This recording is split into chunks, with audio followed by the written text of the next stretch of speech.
थोपने वाली बात है कि मैं ईश्वर को मानूं या कुदरत को मानूं। आपके गांव में ये सड़क बनाई है, मुझे सड़क के हिसाब से मुझे वोट मत देना। अब आपकी प्लानिंग जो आने वाले लोकसभा चुनाव है उसको लेकर क्या रहेगी?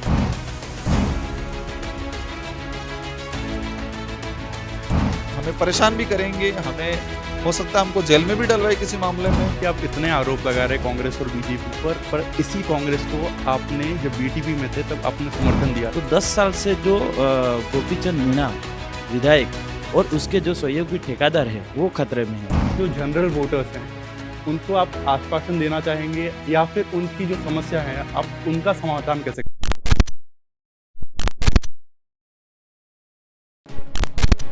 बीएपी भारत आदिवासी पार्टी एक ऐसी पार्टी जो राजस्थान विधानसभा चुनाव से पहले केवल 2 महीने पहले अस्तित्व में आती है और राजस्थान विधानसभा में अपने 3 उम्मीदवारों को या फिर कहे 3 विधायकों को जीत दिलाकर विधानसभा में एंट्री करवाती है। वही तीनों विधायक इस वक्त हमारे साथ मौजूद हैं जिनसे हम जानने की कोशिश करेंगे कि कैसे जहां एक आदिवासी बाहुल्य क्षेत्र जहां लोग मूलभूत सुविधाओं के लिए संघर्ष कर रहे हैं वहां पर उन्होंने एक पार्टी बनाई और पार्टी बनाने के बाद इतने कम समय में वो लोगों को अपने साथ जोड़ने में कामयाब हुआ। तो उसमें सबसे पहले जो पार्टी के संयोजक है या फाउंडर हैं राजकुमार रौत जो 84 विधानसभा क्षेत्र से विधायक भी हैं, उनसे हम सबसे पहले सवाल जवाब करेंगे। जी राजकुमार जी, सबसे पहले आपका स्वागत है हमारे चैनल पे और बताइएगा कि आपके चैनल के माध्यम से मेरे 84 और पूरे उदयपुर संभाग की जो जनता जिन्होंने हमारे भारत आदिवासी पार्टी को मत दिया उनको धन्यवाद देना चाहूँगा, जोहार करना चाहूँगा। आज राजस्थान विधानसभा के अंदर हमारे राष्ट्रीय अध्यक्ष जी मोहन जी रौत हैं और मेरे साथी थावरचंद जी डामोर दरियावत से विधायक हैं। काफ़ी दिग्गजों को एक बीजेपी का गढ़ माना जाता था, उनको हरा के आए हैं। और मेरे साथी उमेश जी डामोर जो आसपुर विधानसभा से विधायक हैं और वो भी एक तरह का बीजेपी का गढ़ माना जाता था, उनको हरा के आए हैं। सबसे पहले ये जानना जरूरी है कि उस क्षेत्र में आपने कहा कि 2 महीने पहले चुनाव से 2 महीने पहले पार्टी अस्तित्व में आई और 3 विधायक चुन के भेजे। हम 5 सीटों पे सेकंड रहे और लगभग 8 सीटों पे हम थर्ड रहे। 11 लाख के आसपास हमारी पार्टी को वोट मिला। इस इलाके के अंदर पहले कांग्रेस और बीजेपी ने राज किया या अपन कहें शासन चलाया। इन लोगों ने बाकी जो मूलभूत सुविधा हैं, संवैधानिक जो अधिकार हैं और आदिवासियों के लिए जो वास्तविक जो डिमांड होनी चाहिए थी वो डिमांड नहीं की और उनका काम नहीं कराया। हमारी विचारधारा के आधार पर हम लोगों ने काम किया, जनता ने हमें साथ दिया और चुन के यहाँ पर आए। हमें गर्व है कि आज इस देश के अंदर आदिवासी समाज के लिए क्या कहा जाता है और वास्तविकता यही है कि आदिवासी इस देश का मूल मालिक के रूप में जाना जाता है। इसको लेकर सुप्रीम कोर्ट के जजमेंट भी कई बार आ चुके हैं, लेकिन आदिवासियों की जो हालत है वो बहुत बुरी हालत है आज भी देश के अंदर। और राजस्थान के अंदर आज तीसरी पार्टी के रूप में भारत आदिवासी पार्टी जो उभरी है वो हमारे लिए एक बहुत बड़ी उपलब्धि है और आने वाले समय में अच्छा परिणाम आएगा। आदिवासी पार्टी पहली बार अस्तित्व में आई, लेकिन आदिवासी समाज बहुत पहले से अस्तित्व में था, लेकिन आदिवासी समाज को किसी प्रकार का कोई नेतृत्व नहीं मिला और ये पार्टी अपने नेतृत्व के लिए मिली है और बहुत शानदार परिणाम रहा। आने वाले समय में और शानदार परिणाम रहेगा। हम 3 लोग चुन के आए हैं राजस्थान विधानसभा के अंदर, बेहतर तरीके से हम काम करेंगे और जनता के हित को लेकर आवाज़ उठाएंगे, लड़ाई लड़ेंगे। मैं आपसे जानना चाहूँगा कि जिस तरीके से आपने परफॉर्म किया, आप बोल रहे थे कि काफ़ी अच्छा परफॉर्मेंस रहा। आपने जितनी भी सीटें पे उम्मीदवार उतारे थे वहाँ दूसरे और तीसरे नंबर पर रहे, 5 सीटों पर दूसरे नंबर पर रहे। तो अब आपकी प्लानिंग जो आने वाले लोकसभा चुनाव है उसको लेकर क्या रहेगी? हालांकि इसके बारे में हमारे राष्ट्रीय अध्यक्ष जी हैं, वो थोड़ा इसके बारे में और बताएंगे विस्तृत। मैं हालांकि थोड़ा बहुत बता देता हूँ। आने वाले लोकसभा चुनाव को लेकर हम लोग मध्य प्रदेश, गुजरात और राजस्थान के अंदर हमारी जो एक कमेटी बनी हुई है वो कमेटी डिसाइड करेगी। हमारी जो व्यवस्था है उसमें ये है कि कोई भी एक आदमी डिसाइड नहीं करता है। हमारी जो व्यवस्था है उसके अंदर जो हमारी कमेटी बनी है वो डिसाइड करेगी और हम लगभग 3 राज्यों में चुनाव लोकसभा का लड़ेंगे।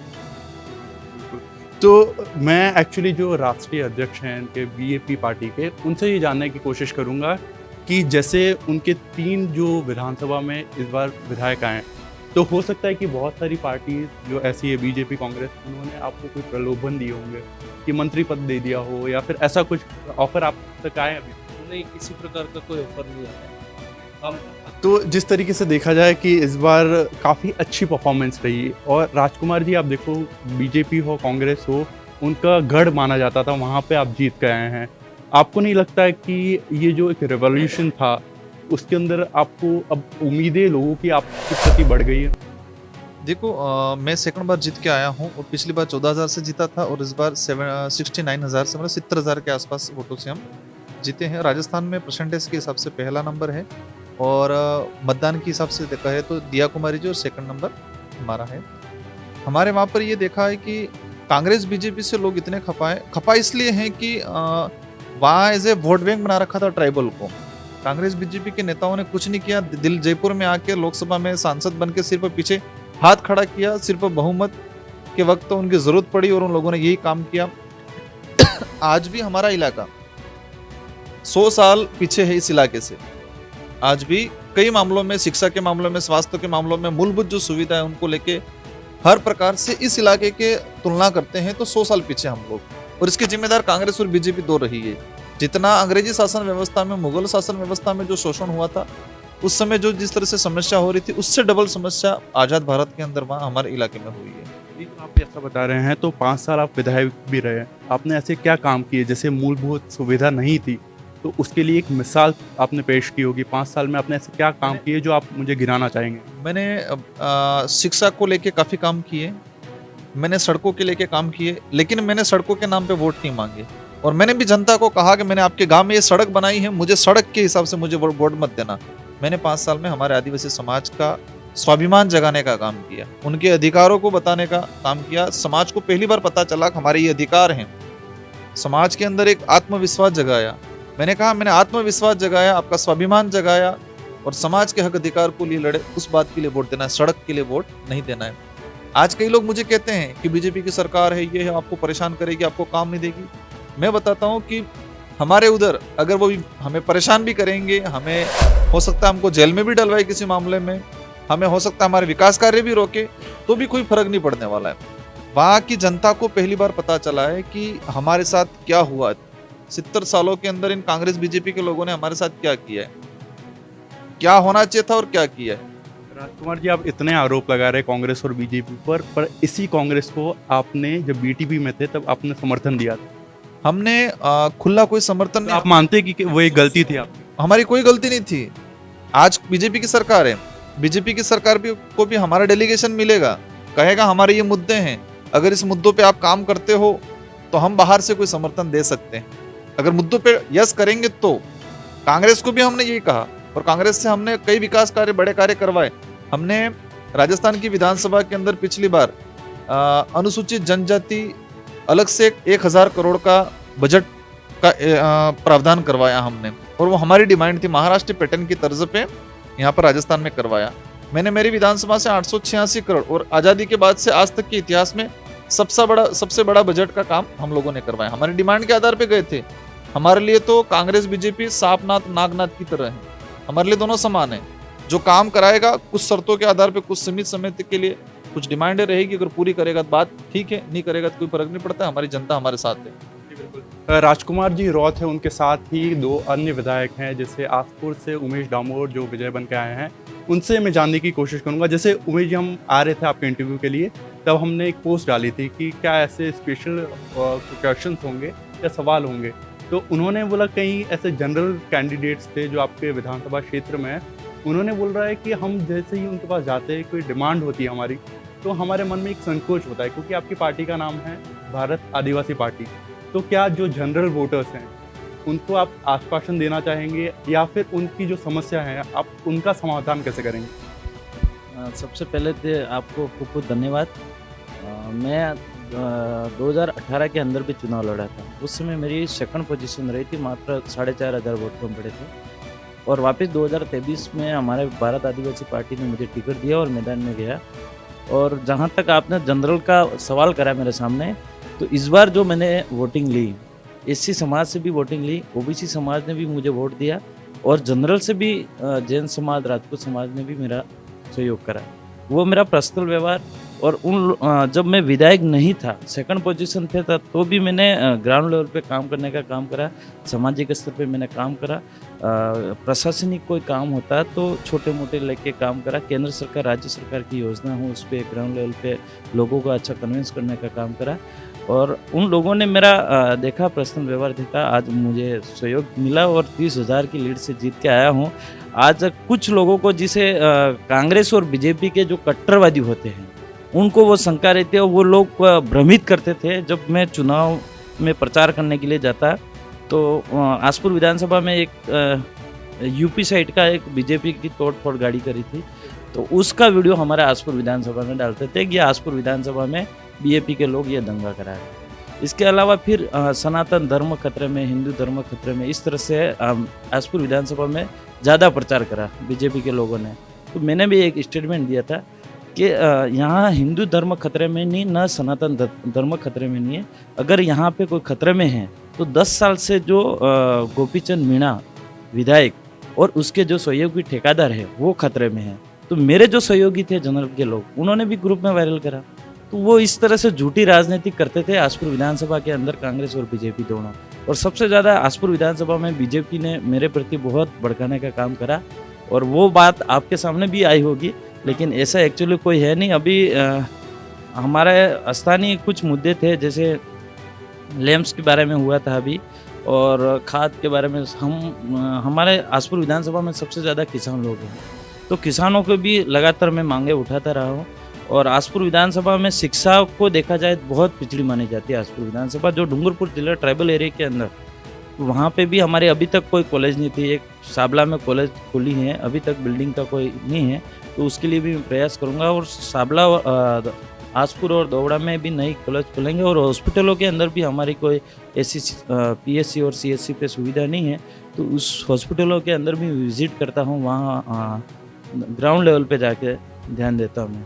उमेश जी, आपने बताया कि इससे पहले भी आप आसपुर विधानसभा क्षेत्र से चुनाव लड़े थे, और आप पहले बीटीपी से चुनाव लड़े थे, इस बार आप बाप पार्टी से। तो ये मैं आप जानना चाहूँगा कि विवाद की कई खबरें भी आई बीटीपी और बाप के बीच में।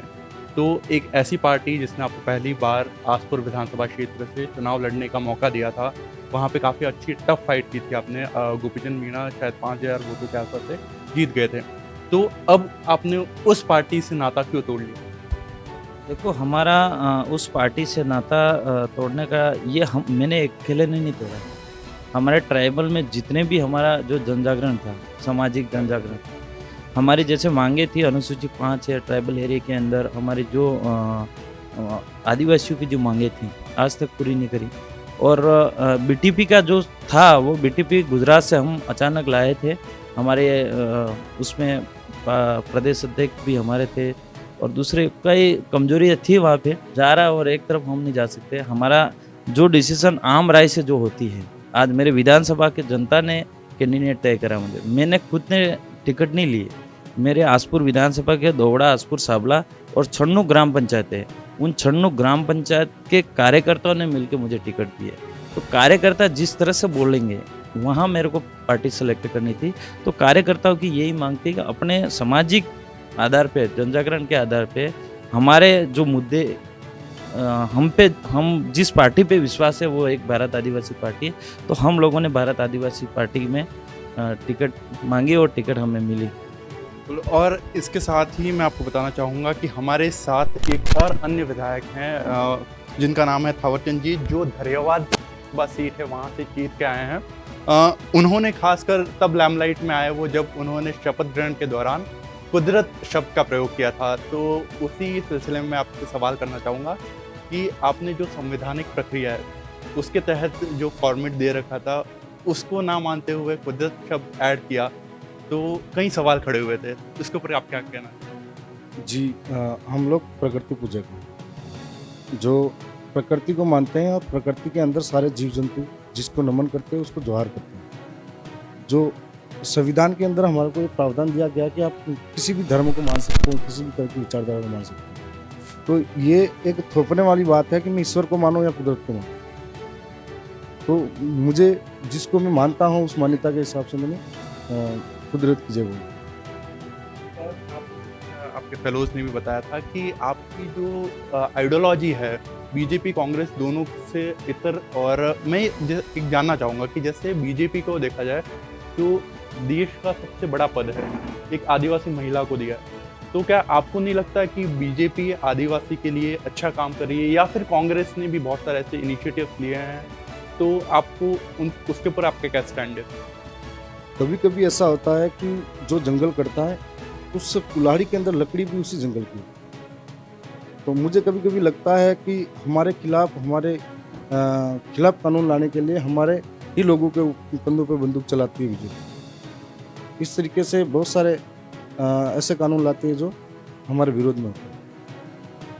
बिल्कुल, ये थे तीनों विधायक जिन्होंने हमें उनकी जो थॉट प्रोसेस है उसके बारे में बताया, और किस तरीके से वो आदिवासी जो हैं उनके क्षेत्र में उसके उद्धार के लिए काम करेंगे। हम इसी दौरान उनसे फिर से बातचीत करेंगे, उनके विधानसभा क्षेत्र में जाके दौरा भी करेंगे और ये जानने की कोशिश करेंगे कि उन्होंने कैसे काम करवाया यहाँ पर। कैमरा पर्सन ऋषभ के साथ जयपुर से नतांश पटेल।